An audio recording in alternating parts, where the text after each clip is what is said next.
ونصلي ونسلم على رسوله الكريم أما بعد فأعوذ بالله من الشيطان الرجيم بسم الله الرحمن الرحيم فصل لربك وانحر صدق الله مولانا العظيم وصدق رسوله النبي الكريم الرؤوف الرحيم ونحن على ذلك لمن الشاهدين والشاكرين والذاكرين والحمد لله رب العالمين. یہ لفظ جو آپ بولتے ہیں قربانی، تو اس میں 3 لفظ آتے ہیں. ایک ہے موٹا قاف، ایک ہے را اور ایک ہے با. اصل جو ہے قربانی قاف را با الف نون یا. تو اس میں جو اصل اس کا مادہ ہے، مادہ 3 لفظ ہیں قاف را اور با، جس کا معنی آتا ہے قرب. تو یہ لفظ قربانی یہ قرب سے نکلا ہے، اور قرب کا معنی ہوتا ہے کسی شے کے قریب ہونا، کسی کے نزدیک ہو جانا.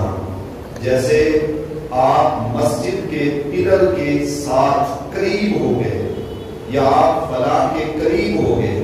تو جب کسی کے قریب انسان ہو جاتا ہے تو اس وقت اس کے لیے کہا جاتا ہے کہ اس نے اس کا قرب حاصل کر لیا ہے.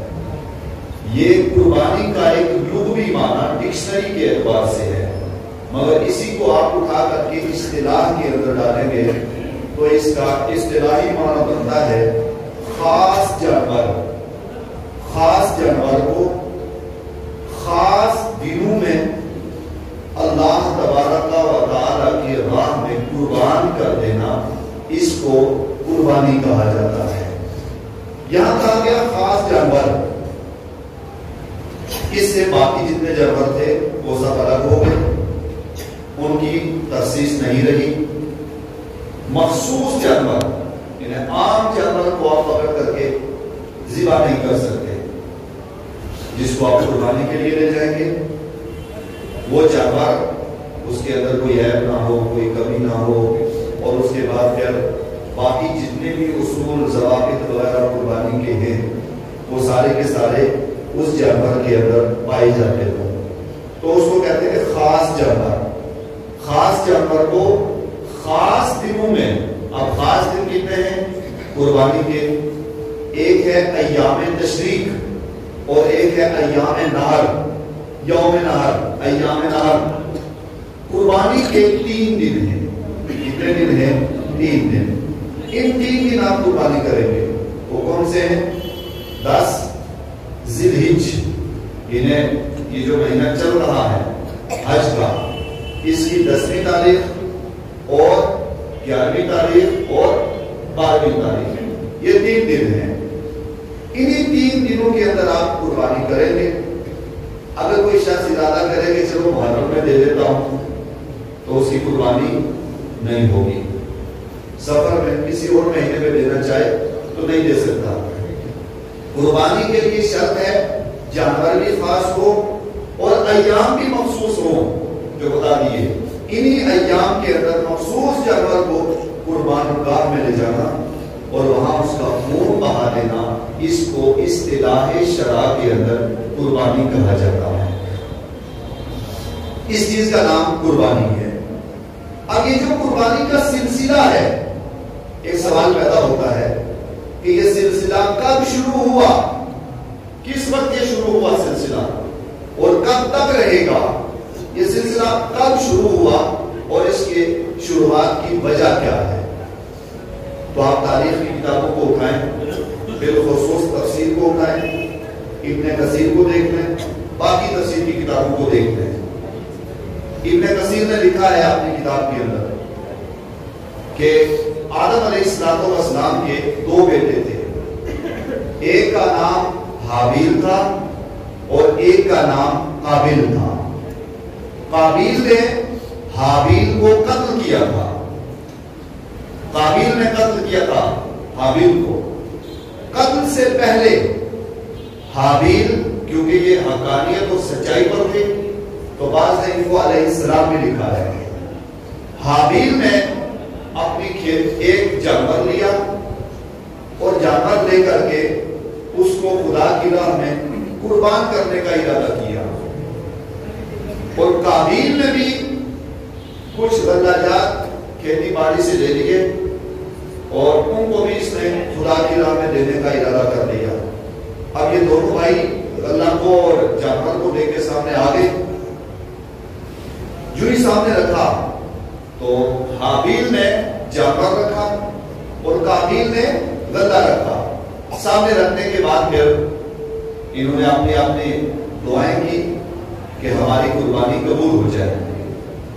وہ آسمان سے اتنے میں ایک آگ آئی, ایک عجیب آگ آئی, اور اس آگ نے آ کر کے حابیل علیہ السلام کا جو جانور تھا اس جانور کو اٹھا لیا اس آگ نے, اور قابیل اس نے جو غلہ وغیرہ رکھا ہوا تھا وہ وہیں رہا اور یہ قبول نہیں ہوا, وہ وہیں پڑا رہا.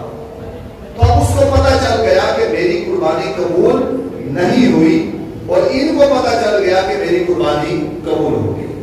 پھر آگے وجوہات بنے, پھر وہ سلسلہ الگ ٹاپک ہے. وہاں سے یہ سلسلہ شروع ہوا آدم علیہ السلام کے دور سے قربانی کا. پھر یہ سلسلہ آگے بڑھتا رہا. آدم علیہ السلام کے بعد نوح علیہ السلام آئے, ابراہیم علیہ السلام آئے, اسماعیل علیہ السلام آئے, اسحاق علیہ السلام آئے, اور اس کے بعد پھر نوح علیہ السلام آئے, داؤد علیہ السلام آئے, عیسیٰ علیہ السلام, موسیٰ علیہ السلام آئے, اور یہ کرتے کرتے سلسلہ حضرت عیسیٰ علیہ السلام تک پہنچ گیا.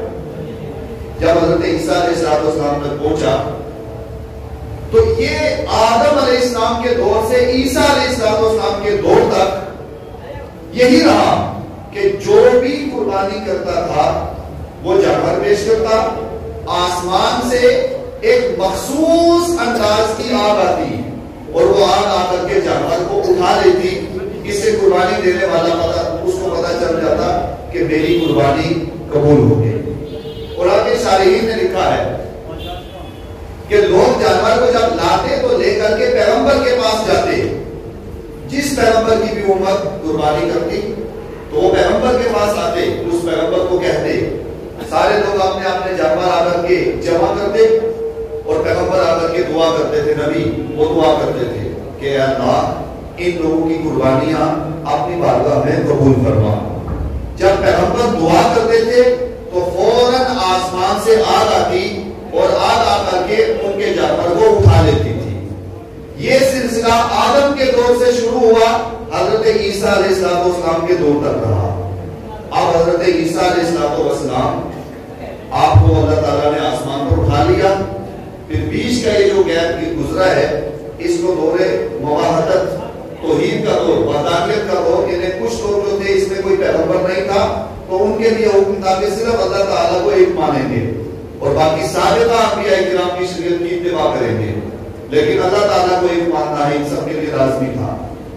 اب ان کا دور جب ختم ہوا اور نبی پاک صلی اللہ علیہ وسلم کا دور آ گیا تو نبی پاک صلی اللہ علیہ وسلم آپ 2 ہجری کو, یعنی جب آپ نے مکہ سے ہجرت کر کے مدینہ تشریف لے گئے تو دوسرے سال آپ ایک غزوے کے اندر تشریف لے گئے اور غزوے سے جب واپس پلٹ کر کے آئے تو 9 ذی الحجہ کو سرکار علیہ السلام پر وحی ہوئی اور فرمایا کہ 10 کو آپ ایک جگہ حاضر ہو جائیں اور وہاں 2 رکعت نماز ادا کریں اور اس کے ساتھ ساتھ 2 رکعت ادا کریں اور اس کے بعد ایک جانور خدا کی راہ میں قربانی کر دیں. یہ فوراً حکم نازل ہوا پہلے دن تو دوسرے دن سرکار علیہ السلام آپ تشریف لے گئے, آپ نے 2 رکعت نماز ادا کی, سارے صحابہ کرام کو اپنے ساتھ جمع کر کے ادا کی نماز, اور نماز ادا کرنے کے فوری بعد آپ نے وہاں قربانی کی. اب جو آپ نے قربانی کی تو سابقہ ایک طریقہ چلا آتا تھا, دستور مسلسل ایک سلسلہ آتا رہا کہ آسمان سے آگ آتی تھی اور آ کر کے اٹھا لیتی تھی.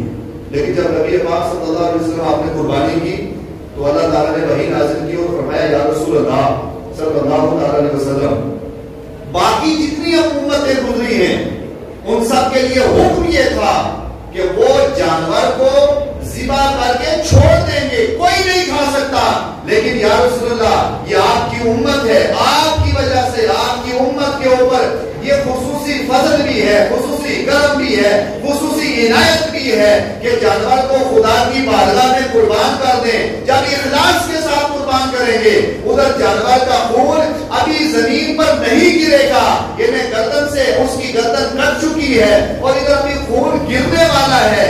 خون ذبح ہونے کے بعد زمین پر پر گرنے سے پہلے اللہ کی بارگاہ میں مقبولیت کا شرف حاصل کر لیتا. فرمایا یا رسول اللہ پہلی چیز یہ، اور دوسرا یہ کہ ساری امتوں کے لیے یہ حکم تھا کہ وہ جانور کو استعمال نہیں کر سکتے، اس کا گوشت استعمال نہیں کر سکتے، اس کا کوئی بھی حصہ اس کو اپنی ضروریات میں نہیں لا سکتے کیونکہ آگ اٹھا لے جاتی ہے. لیکن یا رسول اللہ یہ آپ کی امت کے لیے، آپ کی امت کا ایک خاصہ ہے کہ قربان خدا کی رضا کے لیے کریں گے، اللہ تعالیٰ قبول بھی فرما لے گا. اور جانور کا یہ کہ اس کے 3 حصے کریں، ایک خود رکھیں، ایک پڑوسیوں کو دیں، ایک عام غریبوں میں تقسیم فرما دیں. پھر اس کے بعد یہ سلسلہ آگے چلتا آیا اور آگے پھر انشاءاللہ یہ چلتا رہے گا. چلا کب؟ آدم علیہ السلام کے دور سے چلا. کس کے دور سے چلا؟ دور سے بولے. آدم علیہ السلام ایک پیغمبر کے دور سے چلا. اور کب تک چلتا رہا؟ سرکار کا دور آیا، آپ کے دور میں بھی اس کو اور عروج ملا اور تقویت ملی ہے.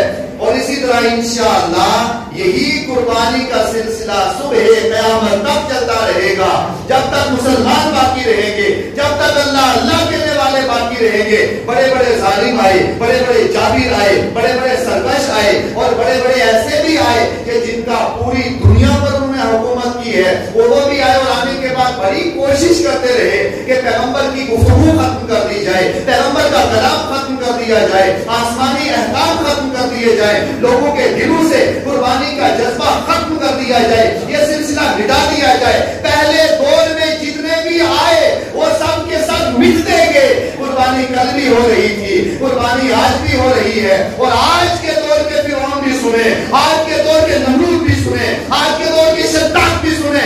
آپ ایک کوشش کیا، آپ 2 کوشش کیا، آپ 2 کوشش بھی کر لیں. جس سلسلے کو آدم نے شروع کیا ہو، جس سلسلے کو نوح نے قربان چڑھائی ہو، جس سلسلے کو عیسیٰ نے قربان چڑھائی ہو، جس سلسلے کو مصطفیٰ نے عروج بخشا ہو، وہ سلسلہ اس کو مٹانے کے لیے جتنے بھی آئے وہ سب مٹ جائیں گے. قربانی کل بھی تھی، آج بھی ہے، صبح قیامت تک ہوتی ہے.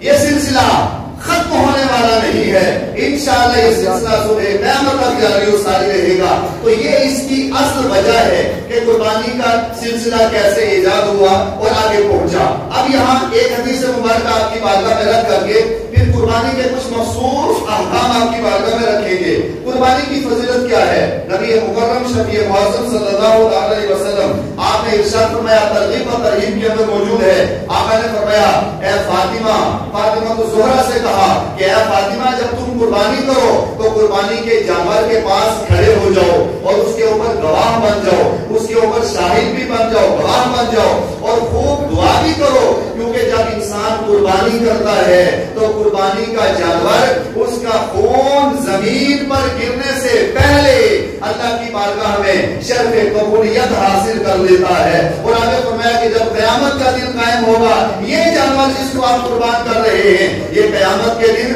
اپنے سینگوں کے ساتھ آئے گا اور اپنے خونوں کے ساتھ آئے گا، اپنے بالوں کے ساتھ آئے گا. اور قیامت کے دن یہی جانور آپ کے سامنے لایا جائے گا.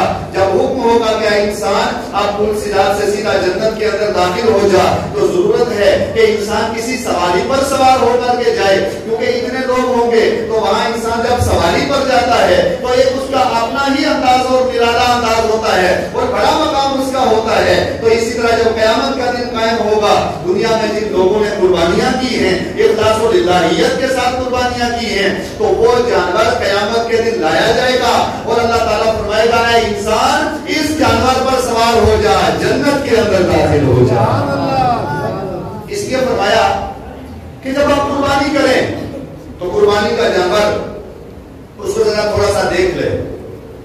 بڑے ہی اچھے انداز سے جانور خوبصورت ہونا چاہیے، بہت عمدہ ہونا چاہیے، اس کے اندر کوئی عیب نہیں ہونا چاہیے، اس کے اندر کوئی کمی نہیں ہونی چاہیے، کوئی گجی نہیں ہونی چاہیے کہ اس کا سینگ ٹوٹا ہے یا باقی کوئی بھی اس کے اندر عیب ہے. تو کسی قسم کا کوئی عیب بالکل نہیں ہونا چاہیے. اچھا بھی ہونا چاہیے، خوبصورت بھی ہونا چاہیے. یا رسول اللہ اگر خوبصورت جانور خدا کی راہ میں قربان کریں گے تو ملے گا کیا؟ آپ کا ارشاد فرمایا فرماتے ہیں کہ جب قیامت کا دن قائم ہوگا، ادھر دوزخ کی آگ ہے، ادھر بندہ کھڑا ہوا ہے، دوزخ کی آگ بندے کی طرف بھاگتی ہوئی نظر آئے گی۔ جو ہی دوزخ کی آگ بندے کی طرف بھاگے گی تو دنیا میں انسان نے جو قربانی کی ہے، اخلاص کے ساتھ قربانی کی ہے، للہیت کے ساتھ قربانی کی ہے، اللہ تعالیٰ کی رضا حاصل کرنے کے لیے قربانی کی، تو یہ قربانی کا جانور قیامت کے دن دوزخ کے اور بندے کے درمیان ایک دیوار بن کے حائل ہو جائے گا۔ اس جانور کے توسل سے اللہ اسے دوزخ سے محفوظ فرمائے۔ تو اب حضرات دیکھیں کہ کتنی بڑی فضیلت ہے قربانی کی، کتنا بڑا مقام اللہ تبارک و تعالیٰ نے قربانی کرنے والے کے لیے رکھا ہے۔ دوسری حدیث مبارکہ میں ہے، ایک حدیث اور سنیں اور اس کے بعد پھر ہم مسائل کی طرف آتے ہیں۔ نبی پاک صلی اللہ علیہ وسلم آپ نے ارشاد فرمایا کہ جب قربانی کریں تو قربانی کرنے والا شخص وہ جانور کے پاس کھڑا رہے اور دعا کرے اور اخلاص کے ساتھ قربانی کرے، تو آقا ارشاد فرماتے ہیں کہ جو شخص اخلاص کے ساتھ قربانی کرے گا تو اللہ تبارک و تعالی قیامت کے دن اس کے 70 درجات بلند فرمائے گا۔